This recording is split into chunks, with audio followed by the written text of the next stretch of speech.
Right, hello and welcome to another Expert Insight interview. My name is John Golden from SalesPOP Online Sales Magazine and Pipeliner CRM, joining you from a very hot San Diego today, actually. And I'm joined just up the coast by Daniel Ramsey, who is up in Sacramento. How are you doing, Daniel? Hey John, I'm doing well, man. End of the day, I'm tired, ready to go home, and here we are. We're gonna do a sales pop interview. I love it. Exactly, absolutely. And Daniel is the CEO and co-founder of myoutdesk.com. And myoutdesk.com basically provides virtual professionals to aid companies in building out their teams and maybe saving them time by augmenting the teams that they have. So Daniel, not too long ago, the idea of scaling a virtual organization would have been like, most people have been a bit skeptical about that, right? Right. We ourselves did it, 6 or 7 years ago. We made our decision to be virtual because we just saw the upside of it, and it has been very, very successful for us. And now, obviously, the pandemic has introduced maybe some people to this notion that maybe hadn't considered it before. Yep. So what would you say to people about why should they consider the virtual organization and then the scalability factor that's involved in that? Yeah, it's an interesting thing. In the US right now, more people have an Amazon account, like Amazon Prime, the membership Mm-hmm. that's $100 a year. More people have an Amazon Prime membership than put up a Christmas tree at Christmas, that own a dog, that choose to have children. Like, it's now the economy has transitioned. And so with coronavirus, obviously that's accelerated this concept of having virtual teams. And so, the world is shifting, and I think, everybody's got to pay attention. Our company specifically helps small and medium-sized businesses act like the big boys. Like Kellogg, my kids, they love cereal, right? Cheerios.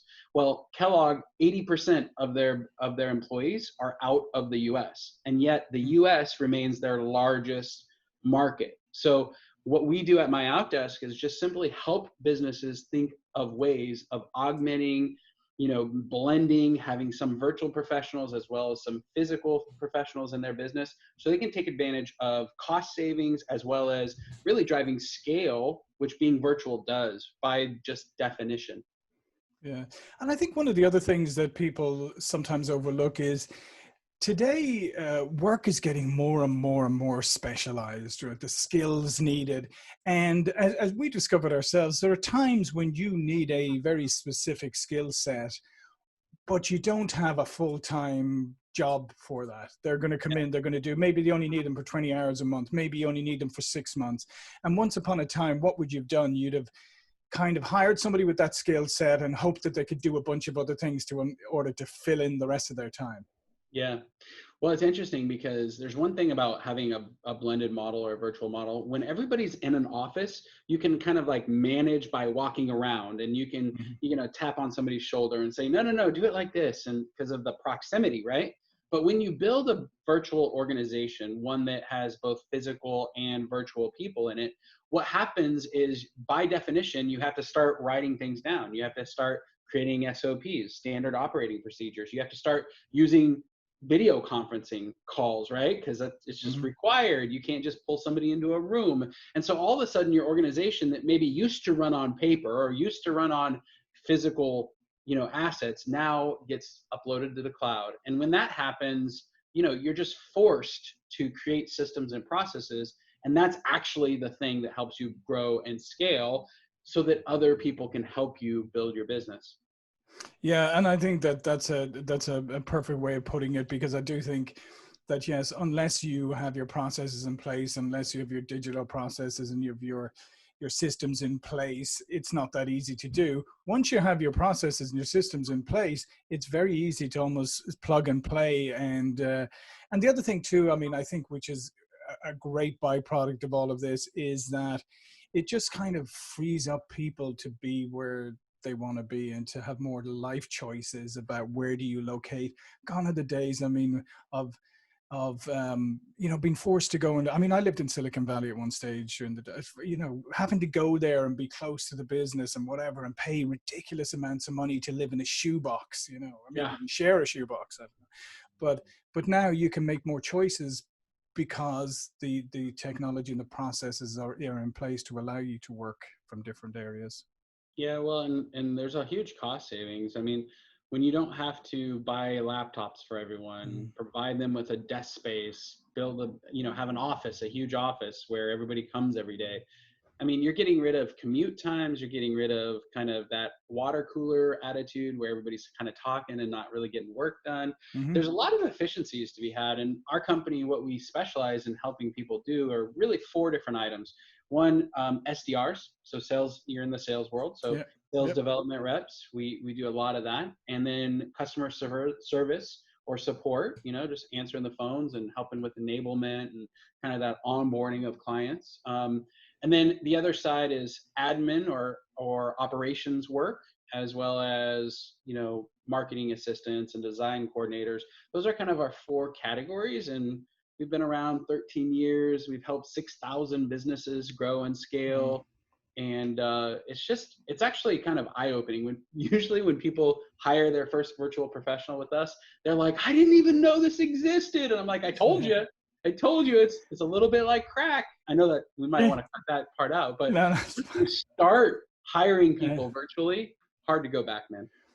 It really is. But I think the first thing, and you touched on it there, though, and I think one of the first things is that you have to prepare your current maybe employees for working with virtual, whether those people are going to be full-time, whether they're just going to be coming in for a short period of time or whatever.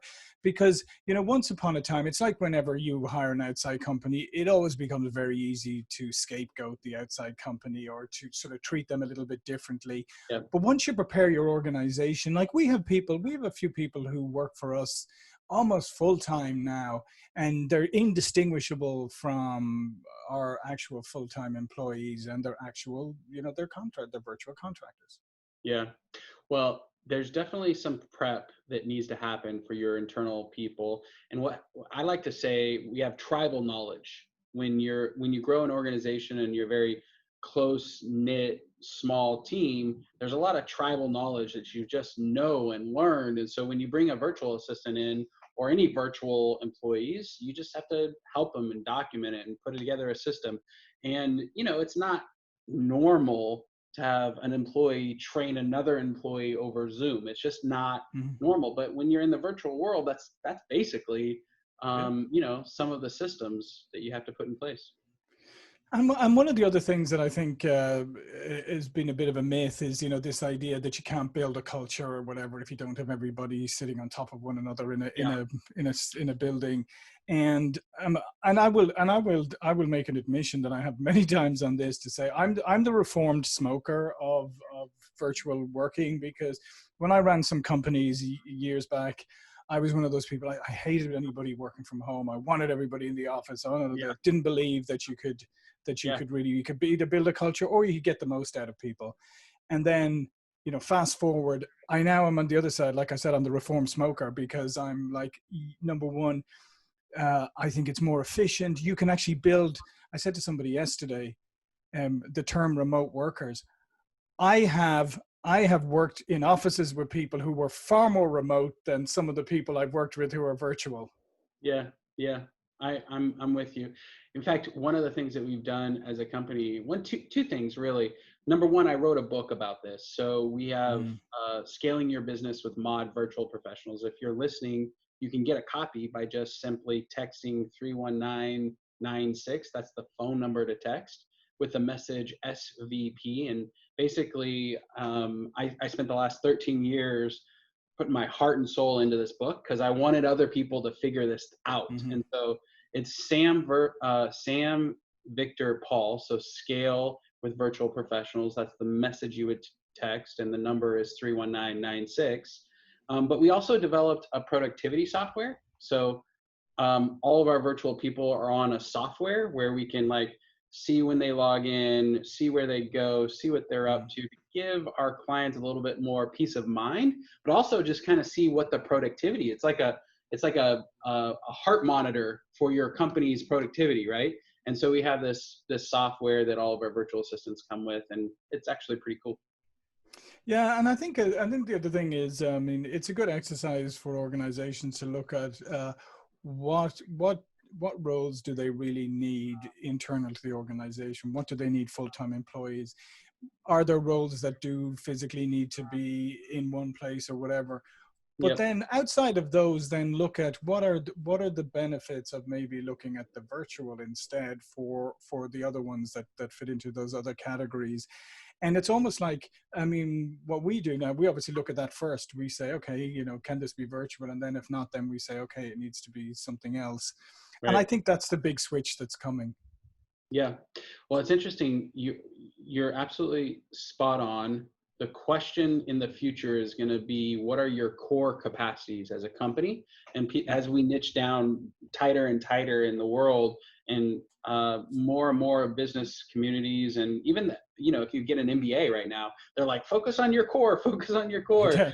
then get rid of everything else, because all that other stuff is not important or impactful to you winning or growing and scaling. Mhm. Yeah, no, I'm a big believer in core competencies because I think that there's only ever really one or two things that a company does really, really well. Yep. And and often the companies do one or two things really, really well and then six or seven things really kind of badly. Yep. And so you're much better off finding somebody who does that. That's their core competency. And nowadays the technology allows you to do that. Yep. Love it.